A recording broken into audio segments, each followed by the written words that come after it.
এখানে একদল বান্দা আছে মুনাজাতের পর ঘরে গিয়া মাও পাবে বাবাও পাবে, আরেক দল বান্দা আছে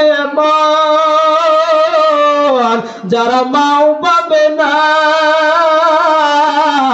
বাবা বাবা বলে ডাকার মতো করে কাউকে পাবে না। আছে না নাই? ওই যাদের মা বাবা কবরে শুয়ে গেছে, ওই কবরে কার মা বাবার যেন কবরে আগুন জ্বলে জানা নাই, কারণ জাহান্নামের আগুন বড় ভয়ঙ্কর। আল্লাহ তাআলার জাহান্নামের আগুনের পাওয়ার এত বেশি, শরীরের যে কোনো জায়গায় লাগবে, লাগা মাত্রই কলিজা পর্যন্ত গুনাহ হয়ে যাবে। ওখানে বেঈমান নাফরমান গুনাহগার বেনামাজির কবরটা দুই পাশ থেকে মাটির চাপ এমন জোরে চাপ মারবে, একদিকের হাতটি আরেক দিকের ভিতরে ঢুকে যাবে। 70 থেকে 99টা অজগর সাপ তোমার কবরে ছেড়ে দেওয়া হবে রে বান্দা। একবার যদি কামড় দেয়, ওই জায়গা থেকে 40 বছর পর্যন্ত রক্ত পড়াও বন্ধ হবে না, ওখান থেকে ব্যথাও দূর হবে না। অন্ধ ফেরেশতা পাঠিয়ে দিবে, লাঠি দিয়া লোহার হাতুড়ি দিয়া মাথায় মারবে নাকি মুখে মারবে, চোখে দেখে না কানেও শুনে না, চিৎকার করে বলবে আল্লাহ ও আল্লাহ আরেকবার দুনিয়ায় পাঠিয়ে দাও, আর এমন গুনাহ করব না, আর নামাজ ছাড়ব না। আল্লাহর কাছে তওবা করেন, সময় আছে, আর নামাজ ছাড়বেন না, গুনার ধারা কাছেও যাইবেন না। তওবা করার যদি খাঁটি নিয়ত হয়, আমার আল্লাহকে দুটো হাত উঁচু করে দেখা দাও। আল্লাহ তাআলা এই মামুদিপুর বুনাইল পলসকান্দা সোলারি সাকোয়া এখান থেকে যত মানুষ এখানে হাজির হয়েছে, আল্লাহ আমাদের সকলের জীবনের গুনাহ মাফ করে দেন, আমাদের তওবা ইস্তেগফার কবুল করে নেন। আল্লাহ তওবা করলাম, আর কখনো নামাজ ছাড়বো না, হারাম পন্থায় চলবো না, আপনার নবীজির কলিজা আঘাত দিব না। আল্লাহ তাআলা আপনি আমাদের সকলের তওবাকে কবুল করে নেন, বলেন আমিন। সালামুন আলা ইবাদিহিল্লাযীনা ইসতাফা أما بعد فأعوذ بالله من الشيطان الرجيم بسم الله الرحمن الرحيم ما سلككم في سقر قالوا لم نك من المصلين ولم نك نطعم المسكين وقال رسول الله صلى الله عليه وآله وسلم الصلاة مفتاح الجنة أو كما قال النبي عليه الصلاة والسلام وقال تعالى في شأن حبيبه ومحبوبه مخبرا وآمرا إن الله وملائكته يصلون على النبي يا أيها الذين آمنوا صلوا عليه وسلموا تسليما সকলে মুহাব্বতের সাথে দরুদ পড়ি।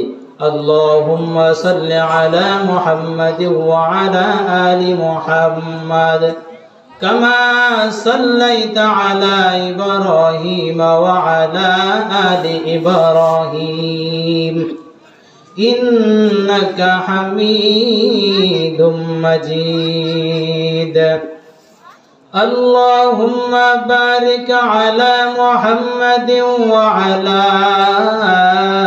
آل محمد كما باركت على إبراهيم وعلى آل إبراهيم ইন্নাকা হামিদুম মাজিদ। মুহাব্বতের সাথে একটু জিকির করি, লা ইলাহা ইল্লাল্লাহ,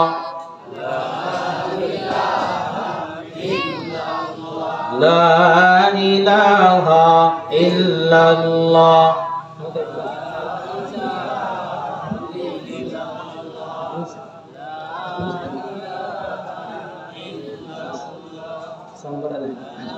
লা ইলাহা ইল্লাল্লাহ, লা ইলাহা ইল্লাল্লাহ। কি আমরা কি এই জিকিরটা পারি না সবাই? মুহাব্বতে একটু পড়া যাবে? এই জিকির আপনার জন্য পরকালে আল্লাহর কাছে সুপারিশকারী হয়ে যাবে।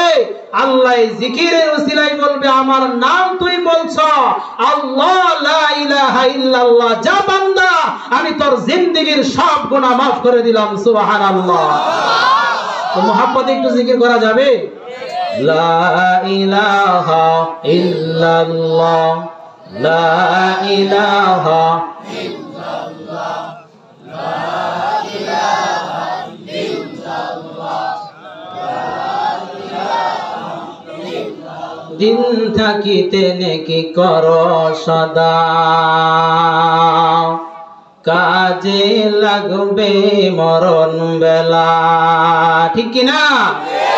দিন থাকিতে নেকি করো সদা, কাজে লাগবে মরণ বেলা। ওই অন্ধকার কবরে তোমায় থাকতে হবে একলা।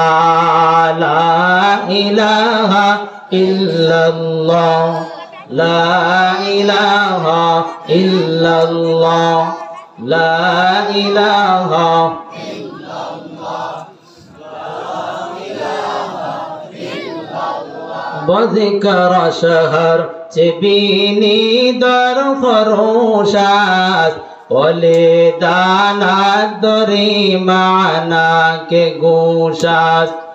কে বুলবুল বার গুলশ তসবীহ খানেস, বহর कार के तस्बीह ज़बानेस।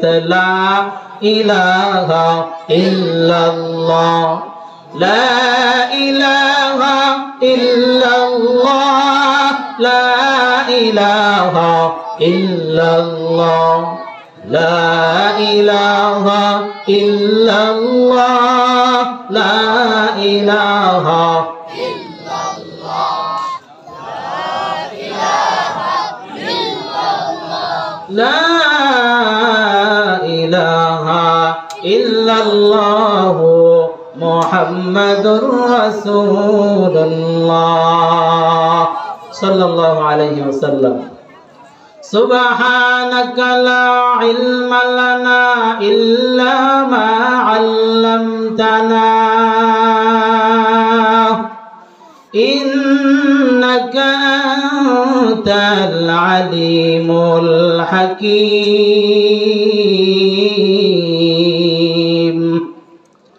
रब्बि इश्रह ली सदरी वयस्सिर ली अमरी वहलुल उक़दतम मिन लिसानी यफ़क़हू क़ौली।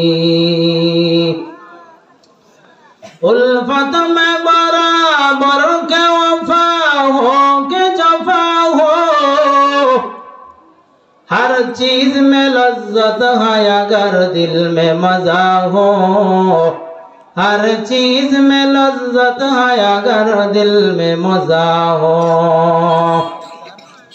मादर दो जहां गैर खुदा यार नदारी, जुज़ याद खुदा ही चे दिगर कार नदारी, जुज़ याद खुदा ही चे दिगर कार नदारी।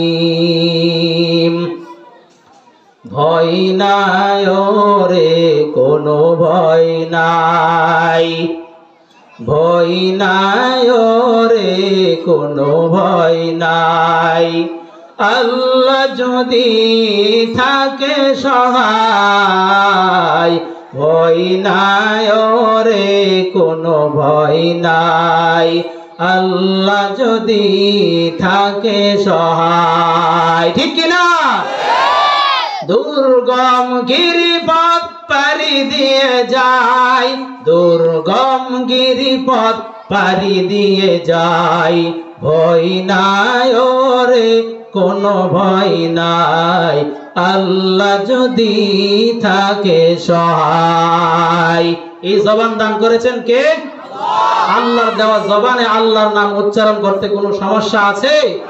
তাহলে একটু আওয়াজ দিয়ে কি আল্লাহু আকবার বলা যাবে? একবার শুনতে চাই আল্লাহু আকবার।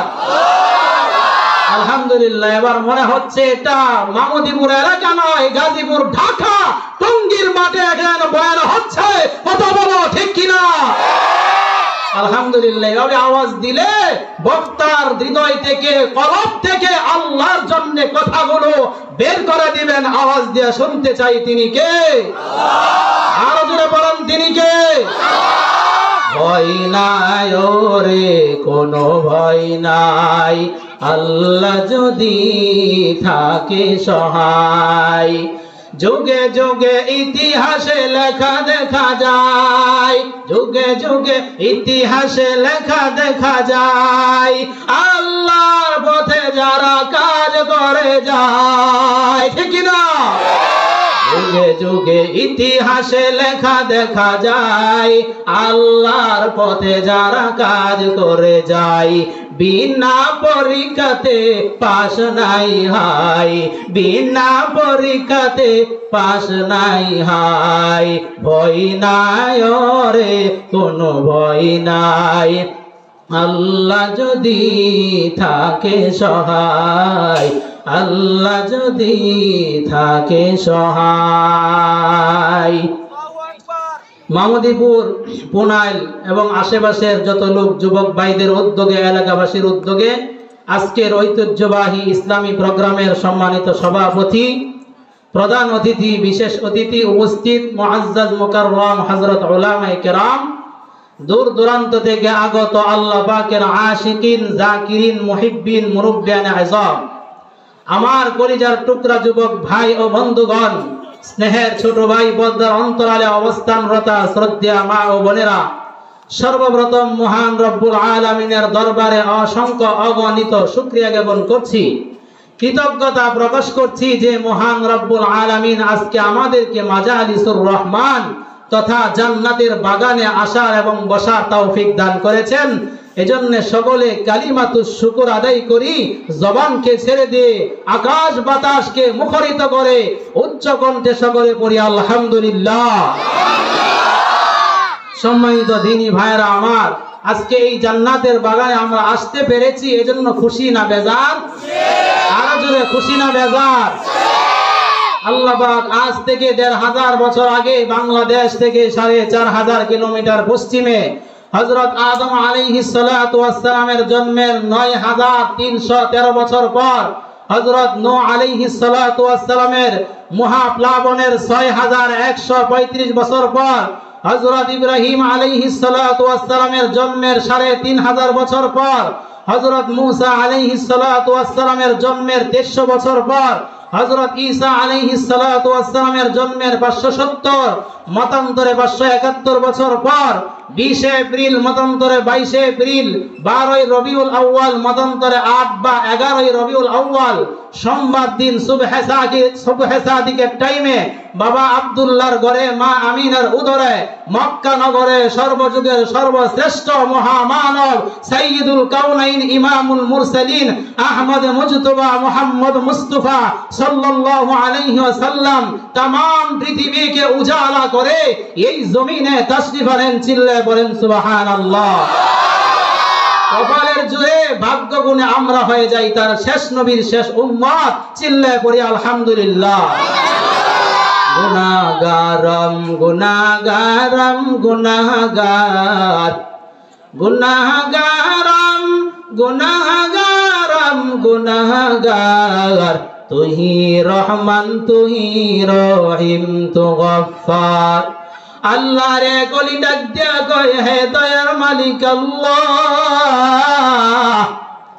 আমরা নাফরমান হতে পারি, আমরা গুনাহগার হতে পারি, কিন্তু আমাদের কপাল বড় ভালো, আমরা শেষ নবীর উম্মত হতে পেরেছি, এজন্য খুশি না বেজার? কেমন নবীর উম্মত হয়েছে রে মুসলমান, যেই নবীকে এক পাশে রাখলে আর 14 তারিখের পূর্ণিমার চাঁদ এক পাশে রাখার পর যে কোনো মানুষ বলতে কথা বাধ্য হবে, আমার নবীর চেহারা 14 তারিখের পূর্ণিমার চাঁদের চেয়ে আরো বেশি সুন্দর। আকাশ হতে চাঁদ নেমেছে, আকাশ হতে চাঁদ নেমেছে, মা আমিনার কোলে, আধার রাতে উঠল যেন চাঁদের চেরাগ জ্বলি, গুলশানে আজ বুলবুলিরা, গুলশানে আজ বুলবুলিরা গাইছে শিরিন কালাম,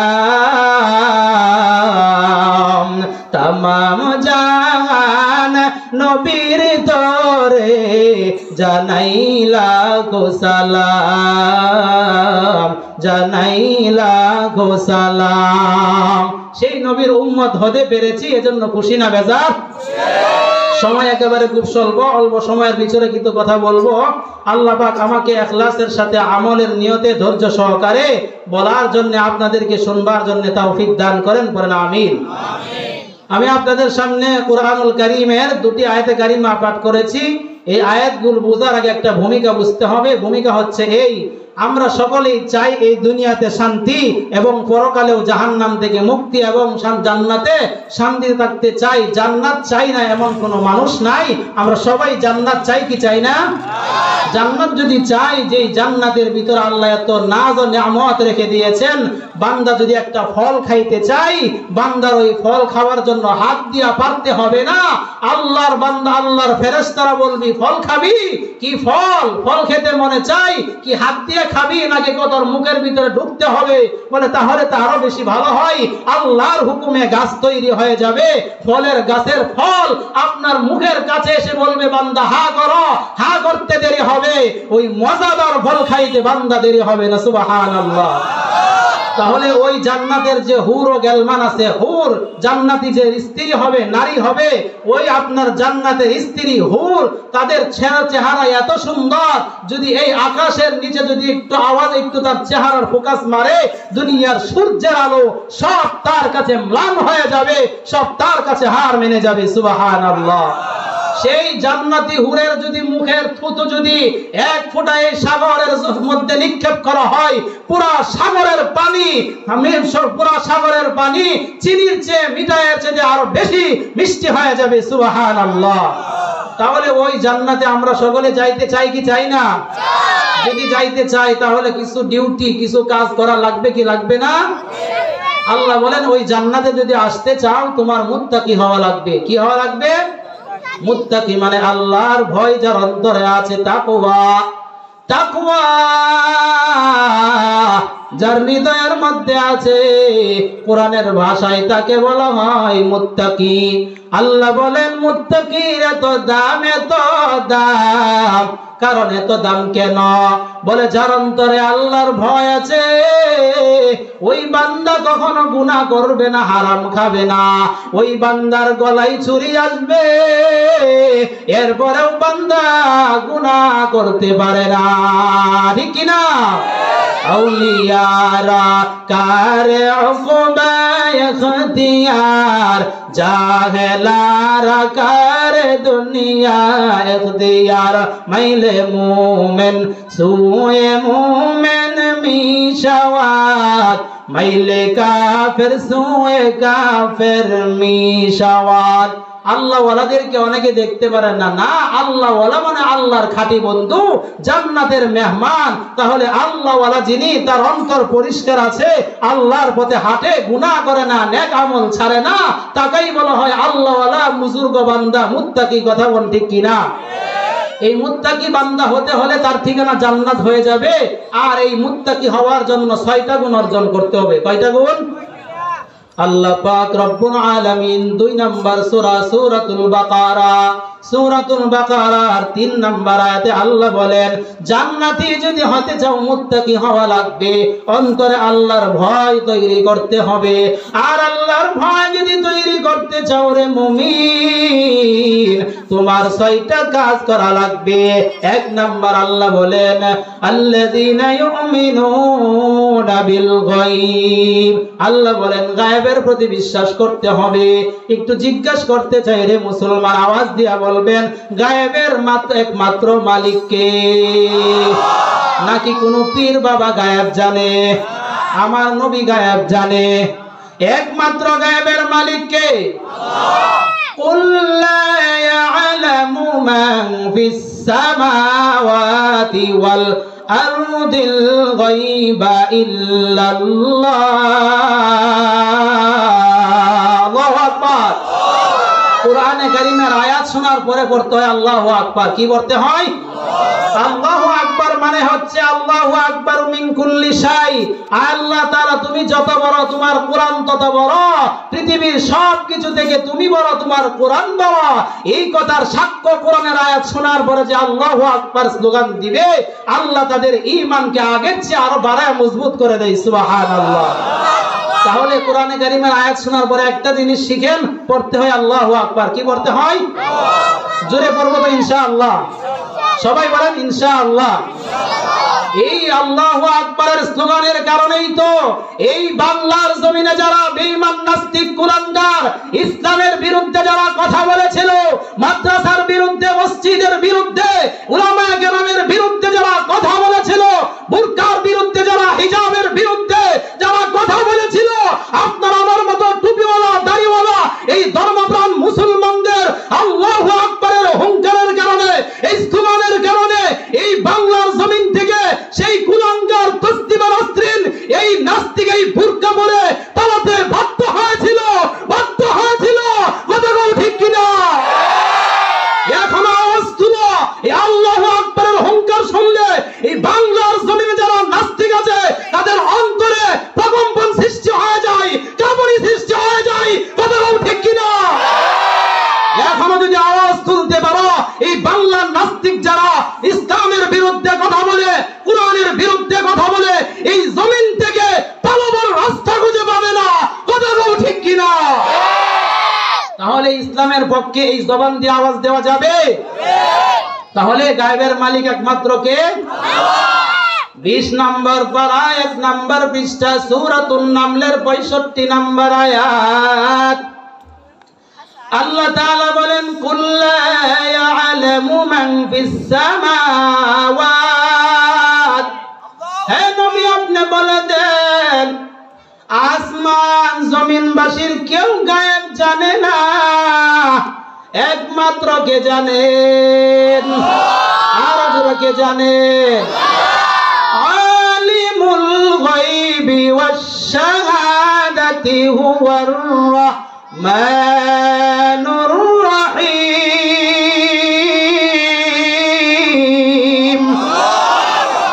একমাত্র গায়েবের মালিক কে? এই মুসলমান, আমাদের সমাজে একদল মানুষ আছে কথা বলে আমার নবী গায়েব জানে, তারা দলিল পেশ করে।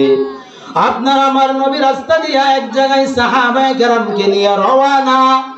নবী হঠাৎ করে বলে, ও সাহাবায়ে কেরাম দাঁড়াও। হুজুর কি হয়েছে? বলে, আমি দেখতে পাচ্ছি কবরের ভিতরে আযাব হয়, কবরে আযাব হয়, একটু দাঁড়াও, আমি নবী যদি দোয়া করে দে কবরে আযাব মাফ করে দিবেন কে? নবী আমার সাহাবায়ে কেরামকে নিয়ে সূরাতুল ফাতিহা একবার, সূরা ইখলাস 3 বার পরে দোয়া করতে দেরি, কবরে আযাব মাফ হইতে দেরি না। এই ভণ্ডরা এই কথা বলে থাকে, নবী যদি গায়েব না জানে কবরে আযাব দেখলেন কেমনে? ঠিক না? আপনাদের সাধারণ মানুষকে বোঝানো সহজ, এটা বললে আর জবাব দিতে পারবেন না। আজকের এই ইসলামী প্রোগ্রাম থেকে ফাইনাল জবাব শুনে নেবেন। আপনার ঈমান যদি ঠিক না হয়, আকীদা যদি শুদ্ধ না হয়, আল্লাহর কাছে কবরে গেলে ছাড় পাবেন না। এই জন্য গায়েবের মালিক একমাত্র আল্লাহ। আমরা বলি তাহলে বলো দেখি, এদেরকে প্রশ্ন করবেন, নবী যদি গায়েব জানে, বলো একজন খ্রিস্টান একজন ইহুদি নারী নবীকে এবং সাহাবায়ে কেরামকে দাওয়াত করলেন, একদিন আমার বাড়িতে কয়টা অল্প ডাউল ভাত খানা খাবেন? নবী বলেন ঠিক আছে। ওই ইহুদি বৃদ্ধা মহিলা গোশতের ভিতরে বিষ মিশায়া দিছে। বিষ মিশায়া দিছে কেন? বলে নবীর পরীক্ষা করার জন্য। নবী যদি সত্য আল্লাহর নবী হয়ে থাকে তাহলে ওই বিষ মিশানো গোশত খাইলেও মারা যাবেন না। এইভাবে দাওয়াত করার পর নবী আমার সাহাবায়ে কেরামকে নিয়ে ওই বৃদ্ধা মহিলার বাড়িতে দাওয়াত গ্রহণ করলেন। খানা যখন খাইতে থাকলেন, ওই গোশতের ভিতরে বিষ মিশানো গোশত খাওয়ার পর কয়েকজন সাহাবায়ে কেরাম অলরেডি মারা গেছেন।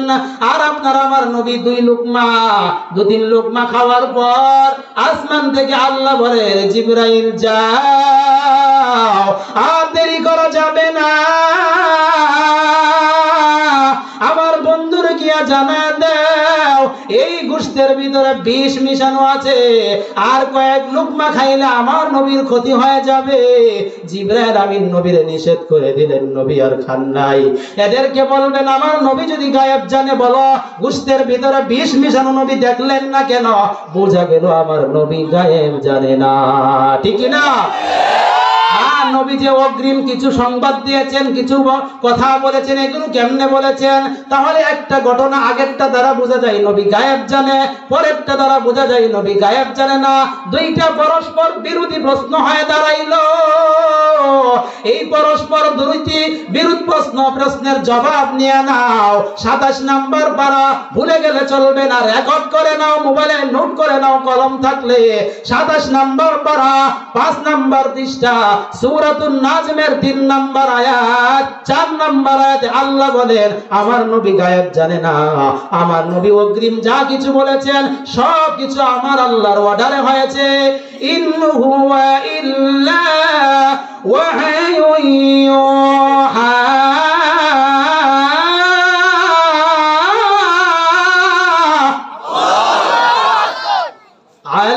আল্লামাহু শাদীদুল কুওয়া। আল্লাহ বলেন সূরাতুন নাজমের আয়াত, ওয়া মা ইয়ানতিকু আনিল হাওয়া, আমার নবী খাহেশাতের মনের ইচ্ছা স্বাধীন কোনো কথা বলেন না। ইন হুয়া ইল্লা ওয়াহয়ুন ইউহা, আমি আল্লাহর ওহীর মাধ্যমে অর্থাৎ জিবরাইলের মাধ্যমে আমি আল্লাহ একটা কথা বলেছি, জিবরাইল যাও আমার পয়গম্বরকে জানায়া দাও। জিবরাইল আমিন নবীর জানাইছে, এরপরে নবী আমার অগ্রিম সংবাদ দিয়েছে। আর মাধ্যম ছাড়া সরাসরি কোনো কিছু অগ্রিম ভবিষ্যতের জিনিস জানার নাম হলো গায়েব। মাধ্যম দিয়া জানার নাম গায়েব না, মাধ্যম দিয়া জানার নাম গায়েব না। ইন্ডিয়াতে একটা দুর্ঘটনা ঘটেছে, এটা যদি আপনি শুনতে পান কেমনে? কারো মাধ্যমে শুনেছেন, অথবা পত্রিকার মাধ্যমে শুনেছেন, অথবা টিভির মধ্যে খবরের মাধ্যমে শুনেছেন। মাধ্যম দিয়া শোনার নাম গায়েব নয়, ডাইরেক্ট জানার নাম হলো গায়েব। মহিলাদের পেটের মধ্যে সন্তান ছেলে নামে ডাক্তার বলতে পারে, তার মানে কি ডাক্তার গায়েব জানে? না না, ডাক্তার একটা অস্ত্রের মাধ্যমে, একটা যন্ত্রের মাধ্যমে চেক আপ করে এরপরে বলতে পারে। কিন্তু চেক আপ করা ছাড়া, একটা অস্ত্রের একটা যন্ত্রের মাধ্যম ছাড়া ডাক্তার ডাইরেক্ট কিন্তু বলতে পারে না ছেলে হবে না মেয়ে হবে। বলতে পারে? জোরে বলেন পারে? এটা একমাত্র ডাইরেক্ট মহিলার পেটে সন্তান ছেলে হবে না মেয়ে হবে একমাত্র জানেন কে? আলিমুল গায়বি ওয়াশ শাহাদাতি হুয়ার রহমানুর রহিম।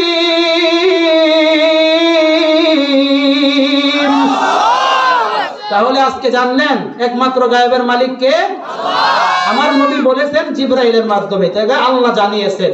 1 নাম্বার, গায়েবের প্রতি বিশ্বাস করলে তার ঠিকানা হবে জান্নাত। তার ঠিকানা কোথায়? 2 নাম্বার আপনার আমল করতে হবে ওয়ায়ুকিমুনাস সালাহ।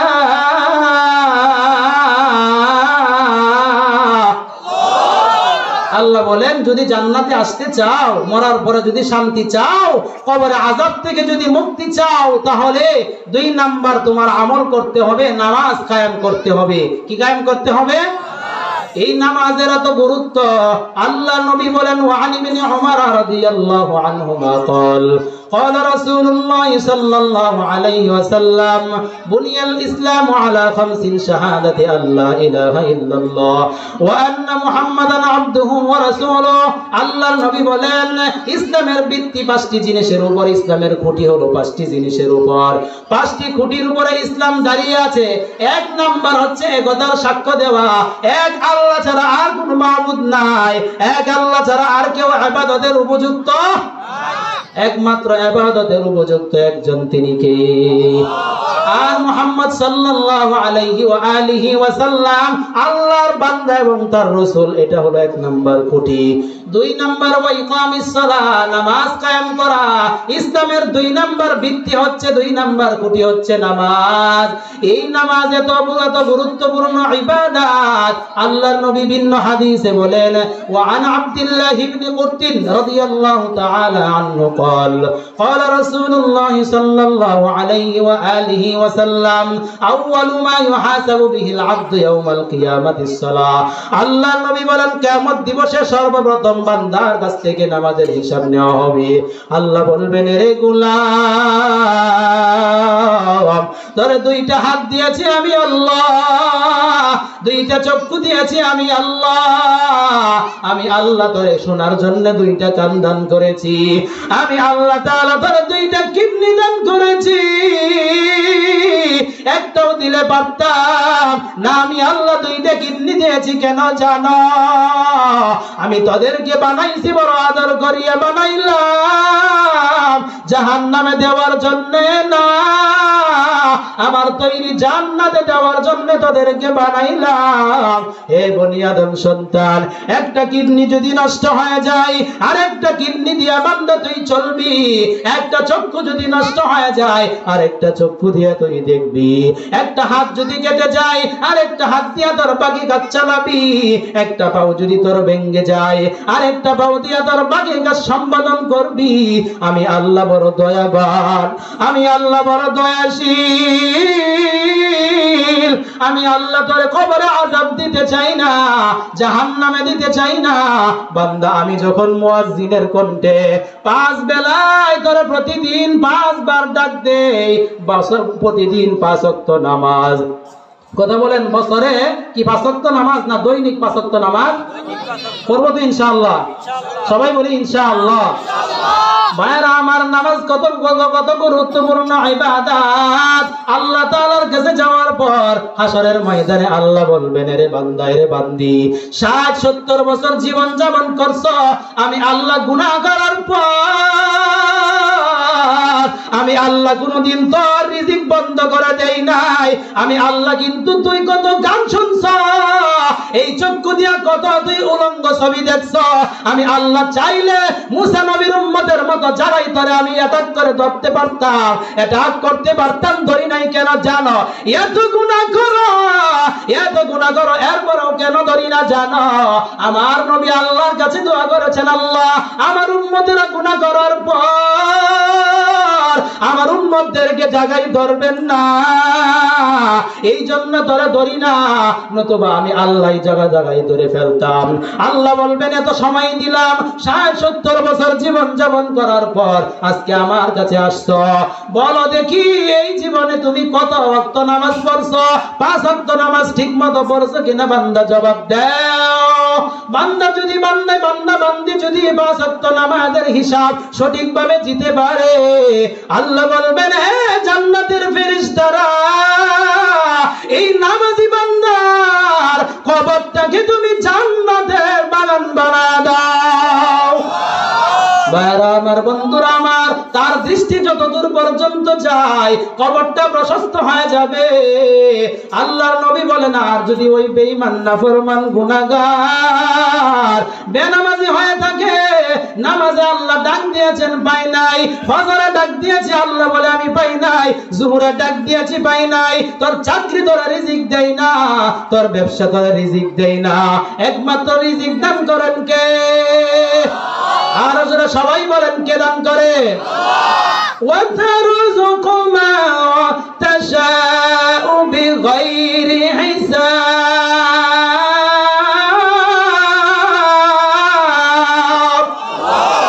তাহলে একমাত্র রিজিক দান করেন কে?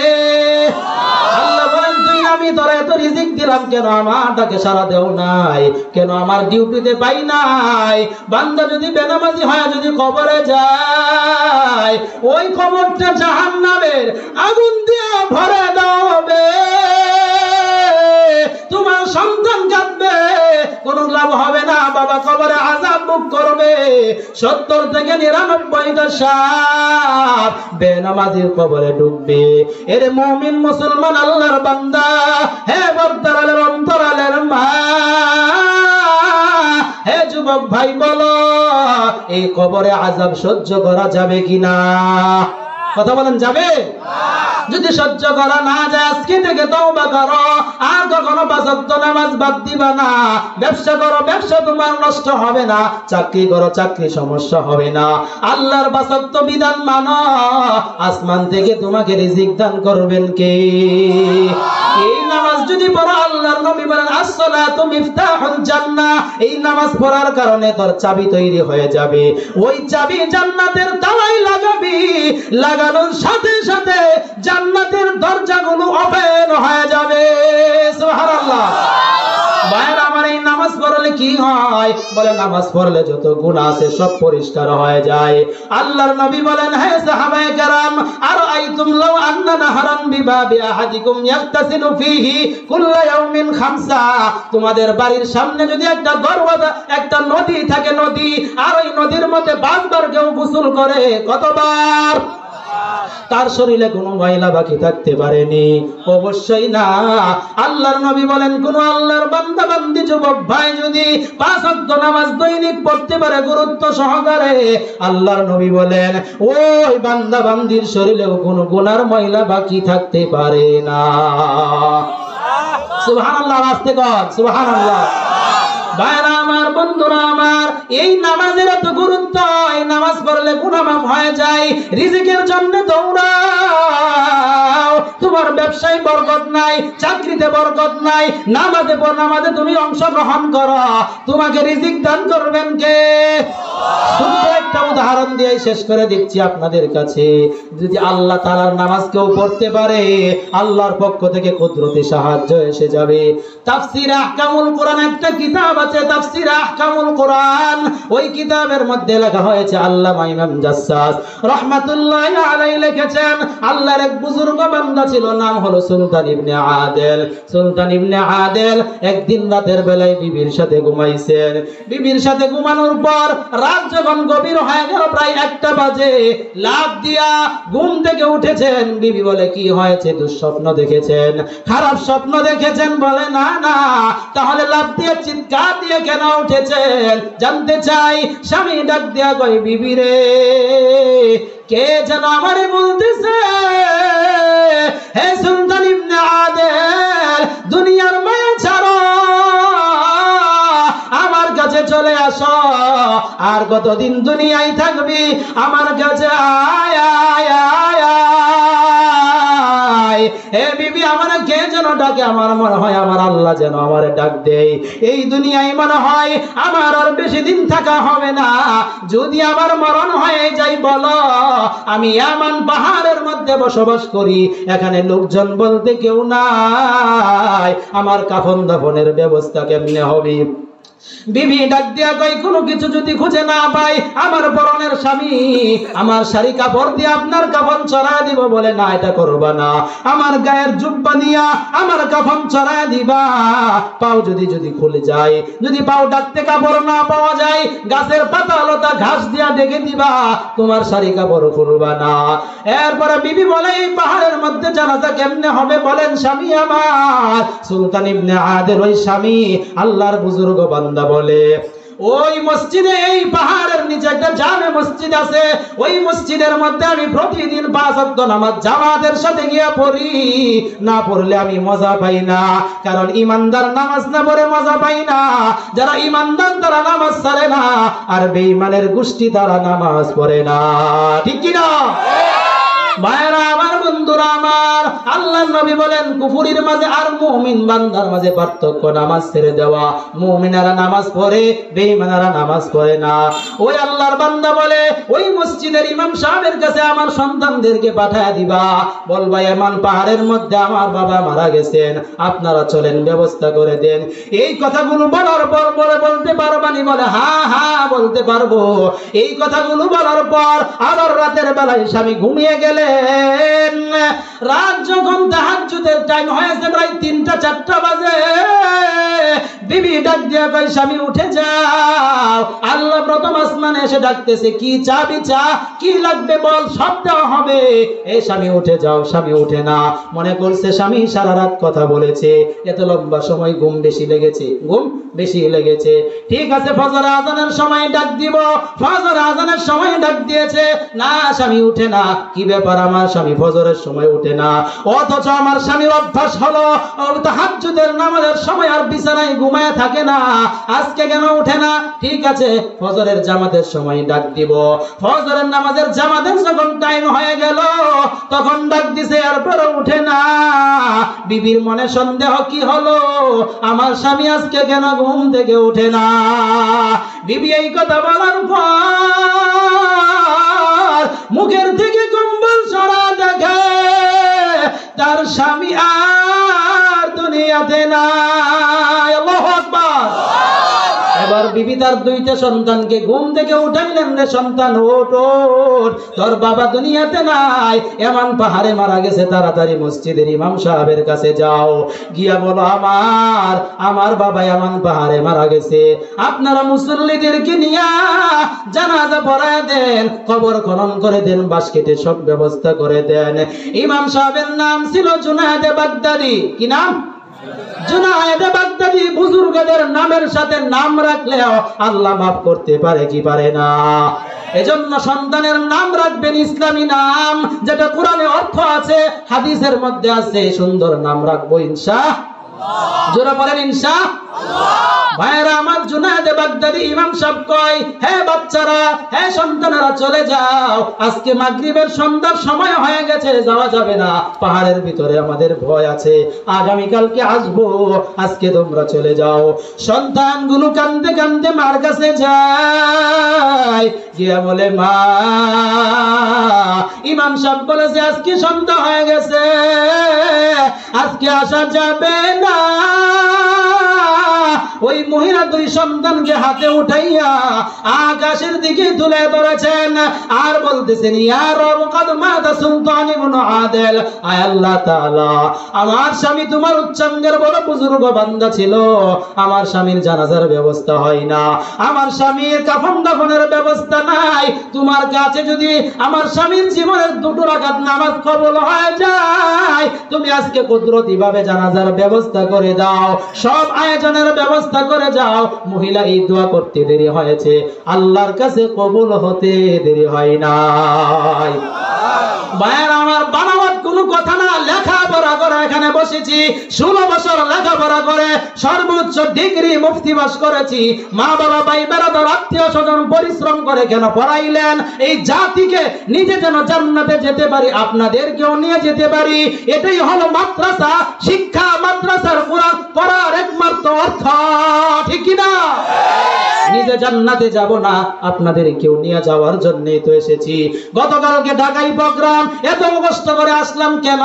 একমাত্র কারণ এলাকার হক আদায় করা, আপনারাও যেন জান্নাতে যান, আমিও যেন যেতে পারি। এরে মুসলমান, মহিলা দোয়া করতে দেরি, কবুল হতে দেরি নাই। এরপরে আল্লাহ একজন ফেরেশতা পাঠিয়ে দিলেন মানুষের সুরত দিয়া, এই ফেরেশতা যাও ওই মসজিদের ইমাম সাহেবের কাছে যাও, আমার পক্ষ থেকে সালাম পৌঁছায় দাও। বলবা এক্ষুনি ইয়ামান পাহাড়ে যাইতে হবে। কেন? বলে ইয়ামান পাহাড়ে আল্লাহর একজন বান্দা সুলতান ইবনে আদেল মারা গেছে, তার জানাজার ব্যবস্থা করে দেন। ফেরেশতা এই কথা বলার পর মসজিদের ইমাম সাহেব কয়, আল্লাহ, আমি দাওয়াত ও তাবলীগের কাজে বের হয়েছি, পৃথিবীর এক প্রান্তে চলে এসেছি। এখান থেকে ইয়ামান পাহাড়টা প্রায় 2500 মাইল দূরে। কত হাজার? 2500 মাইল দূরে। এখন কেমনে যায়? আল্লাহ একটা সংক্ষেপ রাস্তা বলে দাও। আমাদের বাসায় বললে কোনাকুনি রাস্তা বলে দাও, যেই রাস্তায় সংক্ষেপে পৌঁছা যাবে। আল্লাহ ফেরেশতাকে বললেন, ফেরেশতা, ওই আমার বান্দা যেখানে মারা গেছে ওই পাহাড় থেকে এক মুষ্টি মাটি নিয়া পাউডার বানাইয়া চূর্ণ বিচূর্ণ করিয়া এই ইমাম সাহেব মুসল্লিদের চোখের সামনে ছিটা দাও।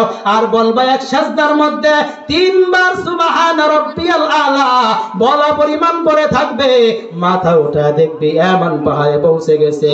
ফেরেশতা তাই করলেন। এক সাজদায় থাকার পর উঠা দেখে এলাকা চিনে না। ও ভাই, এটা কি ইয়ামান এলাকা? বলে হ্যাঁ।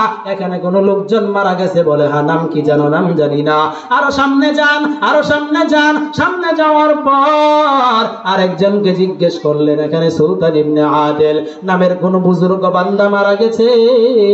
বলে হ্যাঁ, আমরাও নিয়ত করেছি আগামীকালকে তারা জানাজায় যাব। ওই জুনায়দ বাগদাদি ইমাম সাহেব 12 জন মুসল্লি নিয়া ওই পাহাড়ের গোড়ায় যাওয়ার পর, সামনের দিকে যাওয়ার পর পাহাড়ের এক কিনারায় গিয়া দেখে একটা হ্যাংলা পাতলা মহিলা লাশটা পাহারা দেয়। মানে ওই স্বামীর বিবি লাশ পাহারা দেয়। ইমাম সাহেব বলে, মা তুমি সরে যাও, পর্দা রক্ষা করো, কারণ পর্দা করা ফরজ। পর্দা করা নফল না ফরজ? আরো যারা বলেন নফল না ফরজ? আজকে সোনার বাংলা ধ্বংস হয়েছে যত কারণে, এর মধ্যে অন্যতম একটা কারণ হচ্ছে নারী জাতি, মহিলা জাতির বেহায়াপনা, অশ্লীলতার কারণেই, বেপরদার কারণেই আজকে যুবকদের চরিত্র নষ্ট। বাংলার জমিনে ধর্ষণ, ব্যভিচার, জিনা এইগুলো দিন দিন বেড়েই চলছে। কথা বল ঠিক কিনা? আরো জোরে বল ঠিক কিনা? শহরে বাজারে দেখো নারীদের দল, পর্দাবিহীন তারা করে জলমল। ঠিক না? শহরে বাজারে দেখো নারীদের দল, পর্দাবিহীন তারা করে জলমল। অন্যকে তার দিকে আশেক বানায়, দেশটা আধি ধ্বংস নারীর বেপরদায়। সবার মুখে একই আওয়াজ, হায় হায় হায়। ঠিক না? ইবলিসে আজম বাংলাদেশে আগমন হয়েছে নারীর বেশে। ঠিক না? ইবলিসের বড় চেলা বাংলাদেশে আগমন হয়েছে নারীর বেশে। দলে দলে নিয়া নারী মেলা মিলায়, পার্কে বসিয়া ওরা মেলা মিলায়। দেশটা আজি ধ্বংস নারীর বেপরদায়, সবার মুখে একই আওয়াজ, হায় হায় হায়। শুদ্ধ খাসলত মর্দে না দারা নিশা, শুদ্ধ খাসলত মর্দে না দারা নিশা। সোহবত সে বিয়া और रगबत बाजना, कुव्वते ने की नदारी बदमकून, बरवजूद खुद सतम बेहद मकून। এরে মুসলমান ইমানদার আল্লাহর গোলাম, মহিলাকে বলে পর্দা করো, যাও। ইমাম সাহেব 2টা গ্রুপ করে দিলেন। 6 জনকে বললেন তোমরা কবর খনন করো, বাস্কেটে তৈরি করো। আর 6 জনকে বললেন লাশটাকে গোসল করাইয়া কাফন চড়ায় দাও। কাফন কোথায় পাইবা? আমার মাথার পাগড়ি খুলে দিলাম, আমার মাথার পাগড়ি নিয়ে কাফন চড়ায় দাও। আরো লম্বা অনেক কথা, সময় কম। এইভাবে জানাজা রেডি করার পর সামনে যখন রাখিয়া, এরপরে যখন ইমাম সাহেব আল্লাহু আকবার বলবেন, পিছন দিক থেকে আরেকজন হাতটা থাবা দিয়া ধরছে, এসে বলে, হে ইমাম সাহেব, জানাজা কয়েক মিনিট পরে আরম্ভ হবে। হুজুর কি বলেন? বলে এই চামড়ার ব্যাগের মধ্যে লাশের মাপে মাপে আমার আল্লাহ কাফনের কাপড় পাঠিয়ে দিছে। আল্লাহু আকবার। ভাইরা আমার, বন্ধুরা আমার, এরপরে ওই কাফন চড়া দেওয়ার পর ইমাম সাহেব মনে কিছু নিবা না, তুমি পিছনে যাও, এই জানাজার ইমামতি করার জন্য আমারে পাঠানো হয়েছে। ওই ইমাম সাহেব জানাজা 4টা তাকবীর দিয়া ডানে বামে সালাম ফিরায়া এরপরে জানাজা শেষ করে দিলেন। যখন চলে যায় এরপরে বলে, ইমাম সাহেব এই ব্যাগের মধ্যে 12,000 স্বর্ণের টাকা আছে। কত হাজার? 12,000 স্বর্ণের টাকা আছে। লাশটারে কবরস্থ করার পর, কবরে দাফন করার পর তার বিবির কাছে পৌঁছা দিবা, কারণ সে আল্লাহর উপর ভরসা করেছে। আল্লাহর উপর যারা ভরসা করে তাদের কোনো দুনিয়ার সম্পদের সমস্যা, রিজিকের অভাব দেখা দিতে পারে না। ঠিক কিনা? মাদ্রাসায় পড়েছি, সরকারি কোনো সার্টিফিকেট নাই, এরপরেও টাকা বাড়ি, টাকা পয়সা, সম্মান, শান্তির কোনো অভাব নাই, কারণ ভরসা একমাত্র কার উপর? এই মুসলমান লাশটাকে একটু আগে তাড়াতাড়ি বসেন, সময় করে একটু আগে যান, পিছনে গুলো খালি আছে। এরপরে লাশটাকে কবরে ওই ইমাম সাহেব কয়, হুজুর আপনি চলে যাবেন, আপনাকে ছাড়বো না। কেন ছাড়বি না? 2টা প্রশ্নের জবাব না দেওয়া পর্যন্ত ছাড়া যাবে না। তাড়াতাড়ি বল, কি প্রশ্ন? বলে 1 নাম্বার প্রশ্ন, হুজুর আপনি আমারে জুনায়েদ করে ডাকতেন, মনে হয় আপনি আমারে আগের থেকে চিনেন, আপনার পরিচয় কি বলেন? বলে আমাকে লোকেরা হযরত খিজির আলাইহিস সালাম বলে ডাক দেয়। সুবহানাল্লাহ। আপনি খিজির আলাইহিস সালাম? বলে হ্যাঁ। 2 নাম্বার প্রশ্ন, তাড়াতাড়ি কো, সময় নাই, আমারও সময় নাই। 2 নাম্বার প্রশ্ন, হুজুর 13 জন মুসল্লি নিয়ে জানাজা পড়াইলেন, এত জোরে জোরে কেন আল্লাহু আকবার তাকবীর দিলেন? বলে রে জুনায়েদ, তোর এখনো অন্তর চক্ষু খুলে নাই। আল্লাহর কাছে আমি দোয়া করে গেলাম, আল্লাহ বাতিনি চক্ষু খুলে দিবেন। এই জানাজার মধ্যে 13 জন মুসল্লি হাজির হয় নাই। আল্লাহ সুলতান ইবনে আদেলের নামাজের মধ্যে খুশি হইয়া তার নামাজ কবুল করিয়া আল্লাহ এত খুশি হয়ে গেছে, আল্লাহ তাআলা এই বান্দার জানাজায় আকাশ থেকে 12 লক্ষ রহমতের ফেরেশতা নাজিল করেছে।